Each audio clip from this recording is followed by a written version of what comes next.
Yeah, and that's the hardest thing to deal with is, when you talk to someone and they say, well, my key person just quit. Well, you've got 6 months of hard work ahead of you now, right? It's got to be built from somewhere. And if you're the only one left standing who knows it, that sucks. But it's on you now because the process is gone. So either you hire someone who can get there quickly, and their first job is to train someone else, and not necessarily to train someone else, but to create a process. So I mentioned video training. Like it's one of the key things that we do with every client. I beat them up to do it because maybe it'll take them 6 months to do it, but there's a series of categories you need to cover. It's not hard.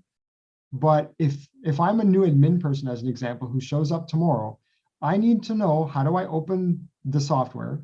How do I book a new patient? How do I take a payment? How do I submit a claim? The basics, right? And you can do that with Zoom, with screen share software, with anything in no time.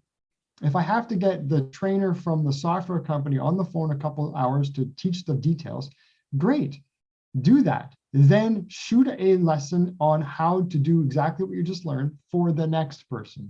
Save all this stuff on your server and now you're set. Like, you know what I mean? The next turnover is now you've shortened the learning curve by weeks and weeks, right? But we don't do that. Again, look at the other businesses. Like Disney has a university. Okay. I mean, I understand Disney is huge, but they have a university for a reason. Ritz-Carlton has the same thing. They have an entire education process. Okay. There is a way to do this even on a small scale, right? So we provide a significant piece of that standardized for clients, and then we encourage them to make their own custom version after. And it's not hard to do. We show them exactly how to do it, and many have done it. And I'll tell you, it saves their necks when people, because stuff happens. Like, people, especially with what we're calling the Great Resignation with COVID, right? Like great people are now just, you know what? Hey, I'm just shutting it down. I'm retiring. I'm going to spend time with my family. We've decided to move across the country. It's like all kinds of things are happening, and it's not they're necessarily quitting for any reason. It's just that there are life changes that happen. And we, for some reason, think that just because it worked last year, it's going to keep working for the next 10 years, right? Where you have anything built on anything but a sure footing, you're at risk. Like it's a one-legged table, right? It's like you're just waiting for anything to come and just push you over. And then what have you got? Right? Yeah, so absolutely. You want to shore up those positions. I mean, I agree with you. The recording it is such a key part of it, because like often as a business owner, people will come to you asking, oh, how do I do this? How do I do this? And I basically trained myself years ago. I'm not just going to answer it. We're going to do this on video so that the next time it comes up, I'm just going to link you the videos. I don't have to do this 50 times, right?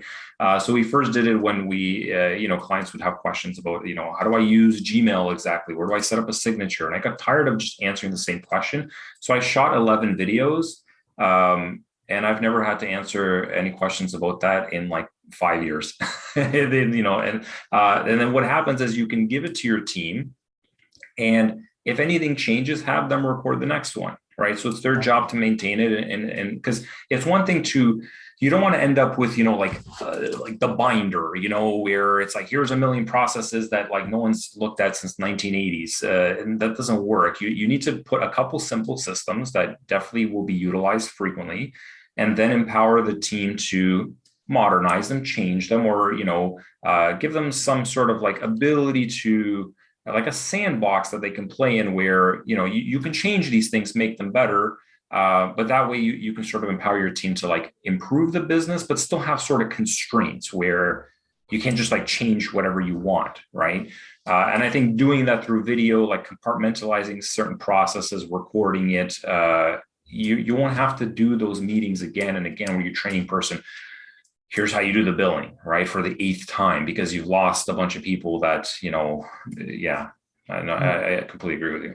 I tell this story frequently at workshops when we're talking about the team-driven practice material. And there was a time when this clicked for me, when I counted in a morning while I'm treating patients, how many times I was interrupted and asked a question that I've answered before. 13 times in the morning. Well, I have answered this question before. And then it clicked, like, duh, like this is silly. Why am I doing this, right? Is there not a better way? So then this is where you start looking at what other businesses are doing. What we're talking about, this is not like in any other business, this is exactly what they would do as standard practice. And in a dental practice, it's just, this stuff wasn't taught to us. It's not, common knowledge in business is not necessarily common knowledge in every business. And it's so simple, and so much stomach lining is saved if you have these processes in place, that if my superstar employee quits, it doesn't matter. It sucks for a few days, but someone else can step up really quickly. And you mentioned something I want to touch on, that people can then achieve. They can move up the ladder in your organization. People have this understanding, or this maybe misconception, that if I teach someone else what I know, then they're going to take my job. So that's a ridiculous scarcity mentality, that if you're as a leader, you're coaching people and you're building them up, and they understand that as I develop, I can do more. I can take on a different level of a different role. I can advance in the organization. If they have a next, then they're far more likely to want to do that. So you have to let people see the future, take people along in your vision for the practice. Where do you want things to go? And it gives them an additional incentive, or an additional drive to want to succeed within your business, right?